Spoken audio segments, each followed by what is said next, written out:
Hello दोस्तों। तो आज से अपन मैथमेटिक्स के टीचिंग मेथड स्टार्ट करने जा रहे हैं, क्योंकि बहुत सारे लोगों के कमेंट्स हमें टेलीग्राम पे मिले मैसेजेस, और कमेंट्स में भी काफ़ी लोगों ने कहा कि आप टीचिंग मेथड पढ़ाइए। तो देखिए, पढ़ाना तो क्या, मैं आपकी एक हेल्प कर रहा हूँ इस पर्पज़ से कि आप टीचिंग मेथड के जो 40 मार्क्स का जो कंटेंट आता है टीचिंग मेथड का सेकेंड ग्रेड के क्वेश्चन पेपर में, वो उसमें आप 40 मार्क्स में से कम 30+ मार्क्स आप ला सकें। तो पहली बात तो हमने जो कंटेंट है इसको तैयार करने पे ये ध्यान दिया है कि कि जो पूरा सिलेबस है वो प्रामाणिक पुस्तकों पर आधारित हो, जिससे कि आप कंफ्यूज ना हो कि ये फैक्ट हमने कहाँ से लिया है। तो मैं आपको बता दूं, जो फैक्ट्स लिए गए हैं वो ज़्यादातर लिए गए हैं राजस्थान हिंदी ग्रंथ अकादमी की पुस्तक से, या फिर इग्नू के कोर्स मटेरियल से लिए गए हैं, और कहीं कहीं पे NIOS के कोर्स मटेरियल का भी सहारा लिया गया है। तो राजस्थान हिंदी ग्रंथ अकादमी और इग्नू का जो मटेरियल है बीएड वाला, जो बीएड की अपनी टेक्स्ट बुक्स आती हैं, वहाँ से हमने ये कंटेंट उठाया है। कुछ हमने राष्ट्रीय शिक्षा नीति से भी यहाँ पे कंटेंट लेने की कोशिश करी है, NCF वगैरह से भी कंटेंट हमने लिया है। तो आज हम मोटे तौर पे गणित के अर्थ और परिभाषाओं के बारे में बात करेंगे। हम छोटी छोटे लेक्चर सीरीज में इसको कवर करने वाले हैं। तो 20 से 25 लेक्चर ऐसे अपने होने वाले हैं जो छोटे छोटे होंगे, 10 या 15 मिनट का एक वीडियो ज़्यादा से ज़्यादा होगा, तो आपको बर्डन भी नहीं आएगा। चलते हैं तो आगे। तो देखते हैं कि सबसे पहले इम्पोर्टेंट क्वेश्चन आता है कि मैथमेटिक्स क्या है, गणित क्या है। तो गणित के बारे में, जो गणित का शुरुआत जो गणित की हुई है, वो जो शब्द मैथमेटिक्स है ये आया है मैथेमा से, जो कि एक ग्रीक वर्ड है मैथेमा, और इसका मतलब होता है सीखने की इच्छा। अच्छा, कई लोगों ने इसको कह रखा है कि गणना करना, ऐसा ऐसा कुछ नहीं है। मैथेमा का मतलब होता है सीखने की इच्छा, और इससे ही मैथमेटिक्स एक शब्द बना है। पुराने यूनान में गणित को बड़ा महत्व दिया प्लेटो ने। गणित को महत्व देता है प्लेटो, और प्लेटो अपने आश्रम के बाहर लिखता भी है। अच्छा, गणित को उसका महत्व देने का कारण था कि गणित जो पूरा है वो तर्क पर आधारित है, गणित में लॉजिक है, इसलिए उसने गणित को बहुत ज़्यादा महत्व दिया। क्योंकि प्लेटो तार्किक दार्शनिक था, वो तर्क पर बातें करता था। तो प्लेटो ने अपने आश्रम के बाहर लिख भी रखा था कि मेरे आश्रम में वही व्यक्ति आए जिसको रेखा गणित का ज्ञान हो, जिसको रेखा गणित का ज्ञान हो, ऐसा व्यक्ति मेरे आश्रम में प्रवेश करे। तो ये तो कहता है प्लेटो। पर अब हम बात करेंगे इसकी कि जो गणित है उसका मूल स्वरूप क्या है। और संस्कृत की अब हम बात करें, संस्कृत भाषा की, तो हमारे यहाँ गणित का मतलब गणना करने के अध्ययन से है। हमारे यहाँ गणित का मतलब गणना करने का अध्ययन है, या गणना करने का विज्ञान है। तो ये सामान्य सी बात है, इसको आप नोट कर लें। वीडियो को थोड़ा कम स्पीड पे देख के, और आप इसको आसानी से नोट कर सकते हैं पॉज करके। अब हम आगे चलते हैं कि इम्पोर्टेंट बात अब यह है कि गणित की आधारभूत दक्षताएं क्या हैं, मतलब बेसिक पिलर्स क्या हैं जिन पर मैथमेटिक्स टिकी रहती है। तो इम्पोर्टेंट सबसे पहले तो हो जाता है संख्या का ज्ञान। अपन को नंबर्स का ज्ञान होना चाहिए। जो जैसे अपन छोटे बच्चों को गिनती पहाड़े सिखाते हैं, तो हमारा मूल उद्देश्य इसके पीछे यही होता है कि हम बच्चों को संख्याओं का ज्ञान कराएं। उसके बाद हम संक्रियाओं का ज्ञान कराएं, जिससे कि संख्याएं जब संक्रिया करेंगी तो उससे गणना करने की प्रविधियां विकसित होती हैं।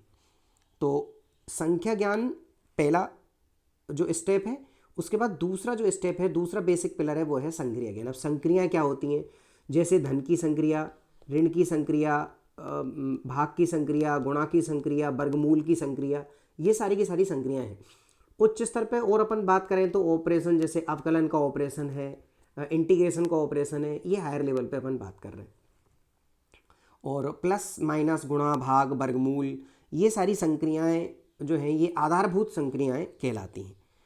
तो और इसके बाद गणित किन प्रोसेस में काम करता है, मतलब गणित में जो प्रोसेस काम में ली जाती हैं वो क्या क्या प्रोसेस हैं।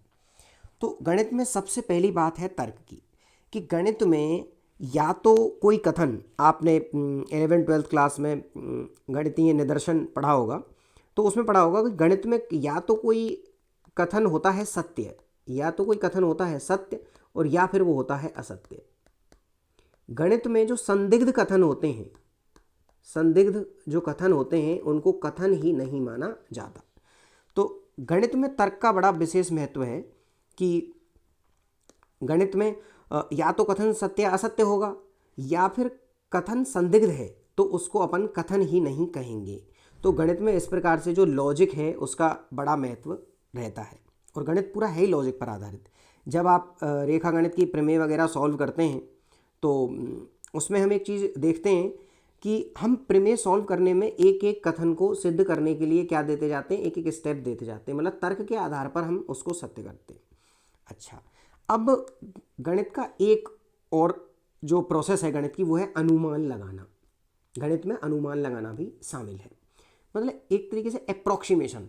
जैसे हम कभी कभी किसी चीज़ का मोटे तौर पे अनुमान लगाएं तो वो अनुमानीकरण की प्रक्रिया, जो एस्टिमेशन की प्रक्रिया है, वो भी गणित में शामिल होती है। और एक है मानस दर्शन। मानस दर्शन का मतलब है कि हम अपने दिमाग में ही बहुत सारी संक्रियाएं करें और गणित को देखें, गणित के आकारों को देखें, आकृतियों को देखें। ये सारी चीज़ें विजुअलाइजेशन के अंतर्गत आती हैं, जैसा कि अपन ज्योमेट्री में देखते हैं। मानस दर्शन का जो आपको बेस्ट एग्जाम्पल मिलता है वो कहाँ मिलता है? ज्योमेट्री में मिलता है सर। ठीक है, उसके बाद तो ये एक सामान्य बात हो गई है जो हमने इसमें देखा कि गणित की आधारभूत दक्षाएं हैं संख्या का ज्ञान और संक्रिया का ज्ञान। जो प्रोसेस है गणित में सबसे इम्पोर्टेंट प्रोसेस है तर्क की, उसके बाद अनुमान और फिर मानस दर्शन। ये तीन प्रक्रियाएं जब हम गणित के बारे में सोचते हैं तो ये तीन प्रक्रियाएं हमको सामान्यतः याद आती हैं या फिर इन पर गणित टिकी हुई है। अब राष्ट्रीय जो पाठ्यचर्या का फ्रेमवर्क है, जो राष्ट्रीय पाठ्यचर्या की रूपरेखा 2005 है, उसके अनुसार गणित एक विशिष्ट योग्यता है। जैसे विशिष्ट योग्यता का मतलब ऐसे है, जैसे चित्रकार की विशिष्ट योग्यता क्या है कि वो चित्र बना सकता है, ऐसे ही एक जो बढ़ई है उसकी विशेष योग्यता है कि वो लकड़ी का काम कर सकता है। तो ऐसे ही गणित भी इसे एक विशेष योग्यता है। गणित भी एक कला है, आर्ट है। और गणित किसकी आर्ट है? गणित है तर्क करने की आर्ट, तार्किकीकरण की आर्ट, सोच के तार्किकीकरण की आर्ट और समस्या समाधान की आर्ट।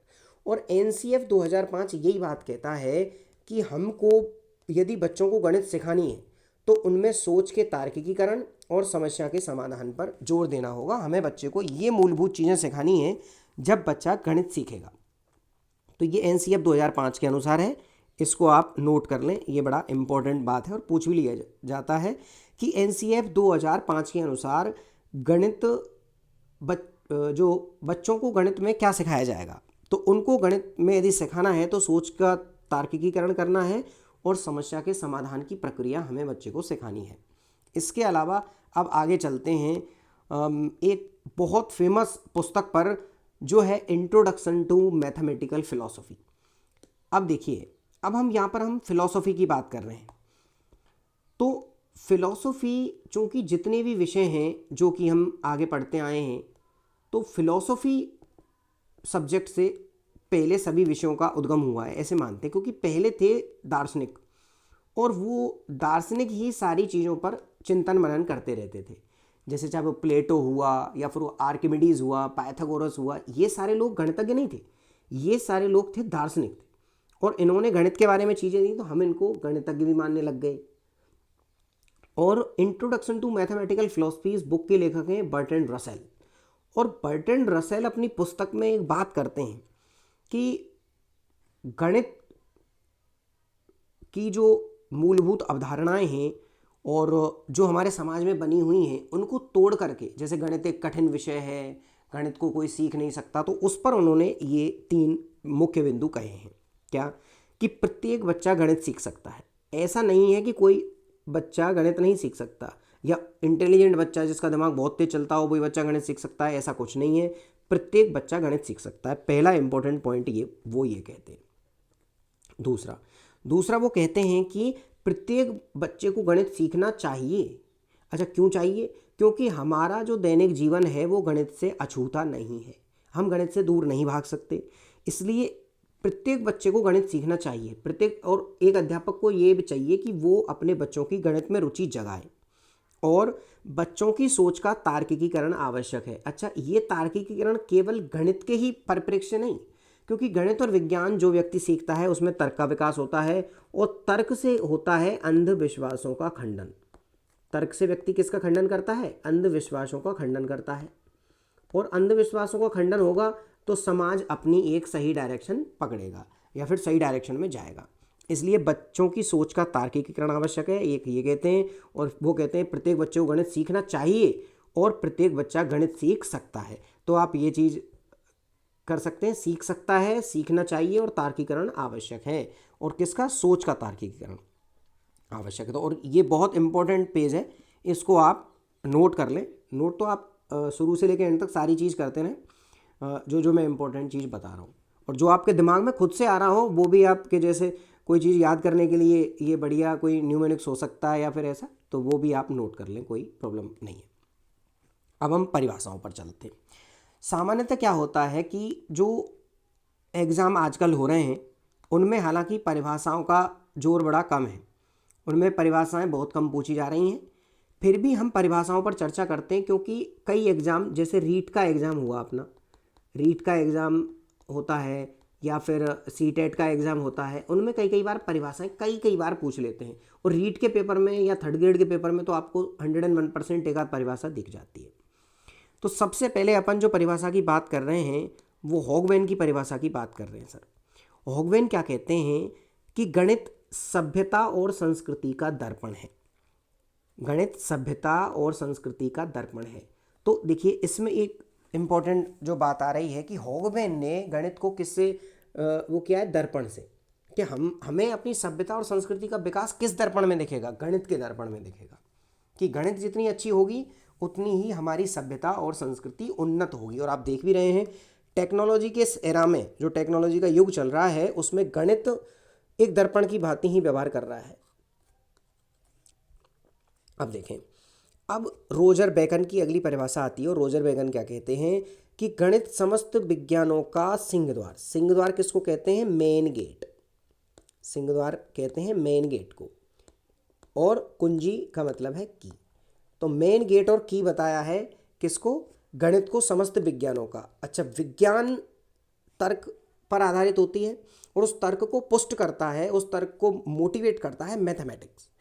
तो गणित विज्ञानों का सिंहद्वार, मेन गेट है और कुंजी है। और इम्पोर्टेंट भी है कि गणित की आप विज्ञान की आप कोई भी शाखा ले लें, उसका काम बिना गणित के नहीं हो सकता। आपने भी फिजिक्स पढ़ा है, केमिस्ट्री पढ़ा है, तो आपका बिना गणित के काम नहीं चला होगा। केमिस्ट्री ले लें आप, फिजिक्स ले लें, या फिर और कोई भी इंजीनियरिंग की कोई शाखा ले लें, वो तो पूर्ण रूप से गणना पर ही आधारित है। अच्छा, उसके बाद हम लॉक की परिभाषा पर चलते हैं। जॉन लॉक क्या कहते हैं कि गणित वह मार्ग है जिसके द्वारा बालकों में तर्क करने की आदत का विकास होता है। अच्छा, गणित को जो हम बता रहे थे वो बता ही रहे थे तर्क का विज्ञान है, और तर्क करने की आदत का विकास होता है गणित को सीखने से या गणित के मार्ग पर चलने से। अच्छा, तर्क करने की आदत, तर्क करने की आदत मस्तिष्क को सुदृढ़ बनाती है, और यदि कोई चीज़ हम सुदृढ़ता से फॉलो करते हैं, स्टेप बाय स्टेप फॉलो करते हैं, तो उसमें रहता है अनुशासन। तो कई बार ऐसे भी सवाल आ जाते हैं कि निम्न में से किसने गणित के अनुशासनात्मक मूल्य की तरफ इंगित किया है? तो वो जॉन लॉक करते हैं। क्यों? वो कहते हैं कि बालक में तर्क करने की आदत का विकास होता है गणित के मार्ग के द्वारा। मतलब जितना गणित पर चलेंगे या फिर जितना गणित को सीखेंगे, मस्तिष्क उतना ही तर्क करने में हमारा एक्सपर्ट होता जाएगा सर। अच्छा जी, अब उसके बाद आते हैं कांट। कांट बहुत बड़े दार्शनिक हुए हैं, फिलोसोफर हुए हैं, और कांट क्या कहते हैं कि विज्ञान उतना ही यथार्थ है। यथार्थ मतलब एग्जैक्ट या शुद्ध।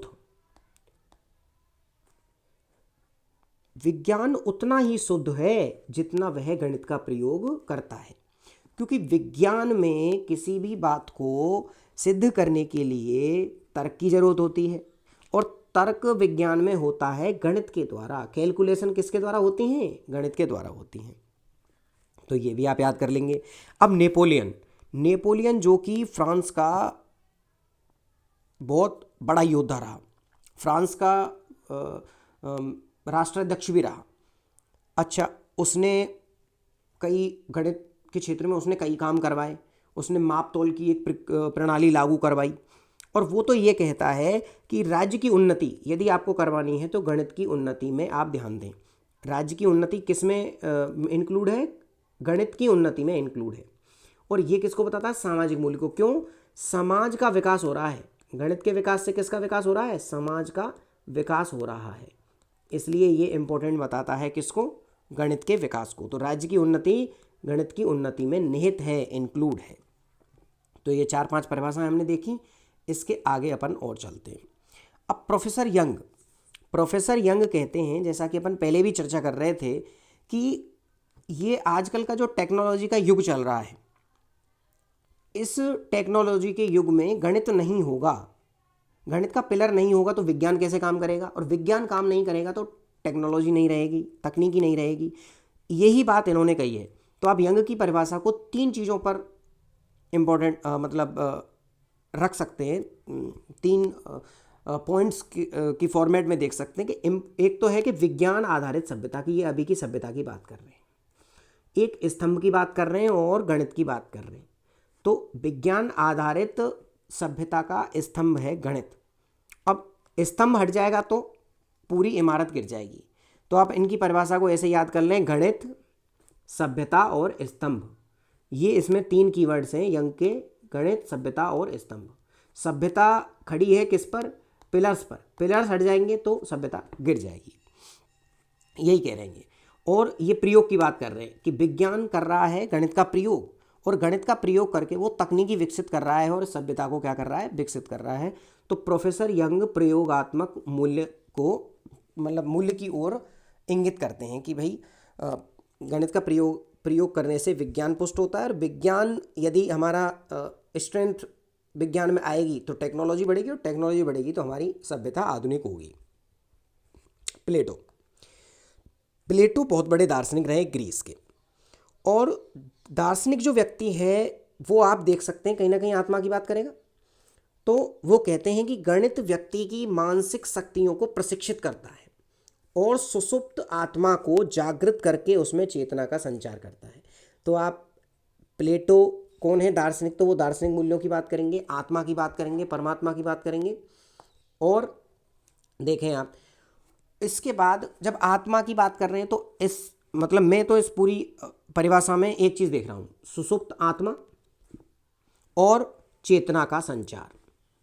सुसुप्त आत्मा में चेतना के संचार की बात करते हैं प्लेटो। तो आप इनको इस कीवर्ड से याद रख सकते हैं कि प्लेटो ने कहा है सुसुप्त आत्मा और चेतना का संचार। इसके आगे चलते हैं।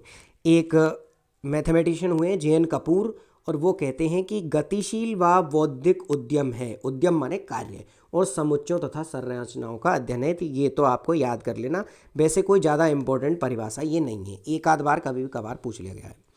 अब जो परिभाषा है प्रोफेसर व्हाइटहेड की, ये मोस्ट इंपॉर्टेंट परिभाषा आप माने, क्योंकि ये कई बार ये परिभाषा कई टेट के एग्जाम में पूछ ली गई है। हो सकता है सेकंड ग्रेड के एग्जाम में पूछ ले, हालांकि आजकल बहुत कंसेप्चुअल सवाल आने लग गए हैं। तो जो मैं कंसेप्ट की बात कर रहा हूँ उनमें बीच बीच में आप उस पर चलें, जो बीच में एक्सप्लेन कर रहा हूँ प्रत्येक परिभाषा को, क्योंकि ये सभी परिभाषाएं आपस में एक दूसरे से जुड़ी हुई हैं। तो प्रोफेसर व्हाइटहेड कहते हैं कि यह औपचारिक निगमनात्मक तार्किक योग्यता है। इसको आप याद रखें। निगमनात्मक का मतलब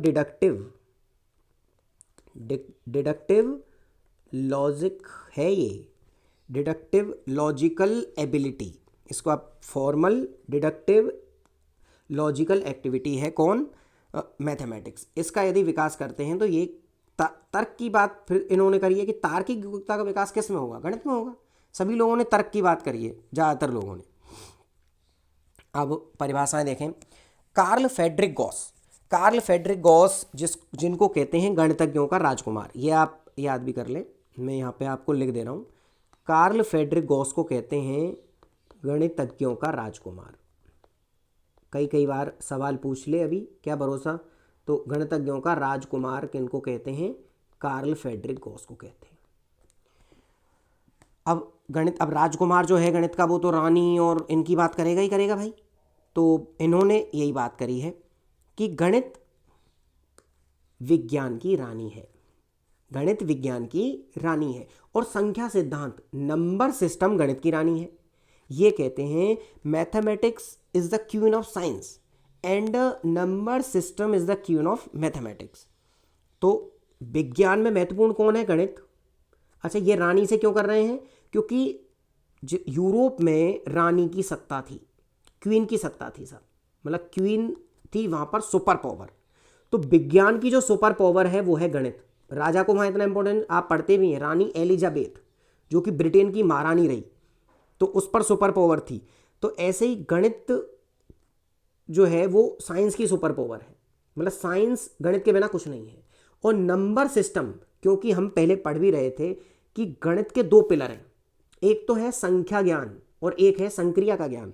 तो संख्या ही नहीं होंगी गणित में तो इंपॉर्टेंस ही संख्याओं का है। तो संख्या सिद्धांत गणित की रानी है। Number system is the queen of mathematics. और आप ये याद कर लें कि इनको क्या कहते हैं? गणितज्ञों का राजकुमार कहते हैं। और ये आप पढ़ भी सकते हैं, NCERT क्लास 9th की पुस्तक में ये दे रखा है कि गणितज्ञों का राजकुमार किसको कहते हैं? कार्ल फ्रेडरिक गॉस को कहते हैं। उसके बाद बेंजामिन पेरिक, इनका भी कथन काफ़ी बार पूछा गया है। हमने पिछले उसमें पढ़ा प्रोफेसर व्हाइट हेड का कथन, औपचारिक, निगमनात्मक, तार्किक योग्यता। और अब हम बात कर रहे हैं बेंजामिन पेरिक के कथन की। वो ये कह रहे हैं कि गणित वह विज्ञान है जहां आवश्यक निष्कर्ष निकाले जाते हैं। तो आप बेंजामिन पेरिक की परिभाषा को यहीं से याद कर लेंगे, आवश्यक निष्कर्ष से, कि बेंजामिन पेरिक आवश्यक निष्कर्ष निकालने की बात कर रहे हैं। अब लेबनीज भी दार्शनिक हैं। और पुराने समय में प्लेटो भी संगीत की बात करता है कि संगीत व्यक्ति की आत्मा को शिक्षित करता है और गणित व्यक्ति के मस्तिष्क को प्रशिक्षित करता है। और संगीत किसको शांति देता है? आत्मा को। और गणित देता है मस्तिष्क को शांति। लेबनीज भी संगीत की बात करते हैं कि संगीत मतलब वो गणित को संगीत से जोड़ते हैं। मूल बात इसमें संगीत की है, लेकिन वो संगीत को क्या बताते हैं? मानव के अचेतन मन का अंकगणित बताते हैं। मानव के अचेतन मन का अंकगणित बताते हैं उसको, कि जब मानव संख्याओं का व्यायाम करता है तो ही क्या निकलता है? संगीत निकलता है। तो संगीत को उन्होंने बताया है मानव के अचेतन मन में अंकगणित की संख्याओं से संबंधित गुप्त व्यायाम। तो अब इसमें आप क्या याद रखेंगे? संगीत, अचेतन मन और गुप्त व्यायाम। संगीत, अचेतन मन, संख्या याद रख सकते हैं, और गुप्त व्यायाम। ये चार इसमें कीवर्ड याद करें: संगीत, अचेतन मन, संख्या और गुप्त व्यायाम। अच्छा, अब देखें संगीत क्या है? कला है, आर्ट है। तो ये किस गुण की बात करते हैं? मैथमेटिक्स के सौंदर्य और कला की बात करते हैं। अरस्तु की परिभाषा बहुत छोटी है। अरस्तु गणित को मानते हैं परिमाण शास्त्र। परिमाण शास्त्र, अरस्तु गणित को परिमाण शास्त्र मानते हैं। ये परिभाषाएं बहुत महत्वपूर्ण हैं, सारी परिभाषाएं। मैंने एक भी परिभाषा नहीं छोड़ी है जो प्रीवियस ईयर क्वेश्चन पेपर में भी आई हुई हो और आपके कहीं पे भी किसी क्वेश्चन पेपर में पूछी गई हो। और बड़ी जो जितनी भी किताबें हैं, इग्नू की बुक है, NIOS की है, उनमें जहाँ जहाँ परिभाषा, हालांकि उन पे परिभाषाओं पे फोकस नहीं किया गया है ज़्यादा, लेकिन फिर भी उनमें जहाँ जहाँ परिभाषाएं दी हुई हैं वहाँ से मैंने सारी परिभाषाएं यहाँ पर उठा के रख दी हैं। बाजार की लगभग जितनी भी पुस्तकें, लगभग यही परिभाषा आपको मिलेंगी, मैंने एक भी परिभाषा नहीं छोड़ी है। आज के लेक्चर में हमने इस पर बात की। अब हम आगे के लेक्चर को और आगे बढ़ाकर प्रकृति या फिर और मैं सिलेबस के जैसे जैसे टॉपिक तैयार करता जाऊंगा आपके लिए, वैसे वैसे हम अगले पार्ट में देखते जाएंगे। लगभग मैं कह रहा हूँ कि ये 20 से 25 लेक्चर की श्रृंखला होने वाली है। आज की जो लेक्चर है वो थोड़ा सा बड़ा इसलिए हो गया है क्योंकि आज के लेक्चर में हमारा इंट्रोडक्शन ये था, क्योंकि आज हमने ये कोर्स चालू किया है। और जहाँ तक फिर मैं बता रहा हूँ, 40 मार्क्स में से आप 30+ मार्क्स लाने में एलिजिबल हो जाएंगे यदि ये पढ़ेंगे तो। कुछ चीज़ों पर हम बहुत अच्छे से डिस्कस करेंगे। ब्लूम की टैक्सोनॉमी है और गणितज्ञ हैं, उन सारी चीज़ों पर अपन फोकस करते रहेंगे। शुरुआत में हम गणित की प्रकृति के बारे में हमने सीखा कि गणित क्या है, और आप एक एक जो स्लाइड है उसको ध्यान से देख के और उनका बना लें नोट्स। आप मुझसे ये स्लाइड भेजने को नहीं कहें, क्योंकि मुझे बड़ा ऐसा लगता है कि जब हम PDF रख लेते हैं ना तो उसमें से पढ़ते नहीं। आप यहाँ से कम स्लाइड को अपने जब नोट्स में बना लोगे तो अपने नोट्स तो कम से कम पढ़ोगे। तो आप अपने नोट्स पढ़ने पे ध्यान दें। अभी के लिए इस लेक्चर में इतना ही। आगे मिलेंगे दोस्तों अगले लेक्चर के साथ। आपसे जल्दी ही अगले 2 4 5 दिन में जैसे ही समय मिलेगा मैं अगला लेक्चर डाल दूंगा। और आप भी बताएं कि अपन लेक्चर सैटरडे को रखें या फिर संडे को, और टाइम भी बता दें कि ये टाइम अपन के लिए सूट रहेगा, तो मैं उस टाइम पे वीडियो डाल दूंगा। तो टाइम और वो इसके टाइम और डे आप कमेंट, जो इसकी कमेंट बॉक्स है उसमें आप डाल दें। बाकी आप पढ़ते रहें, अपनी तैयारी अच्छे से करते रहें। जय हिंद, जय भारत।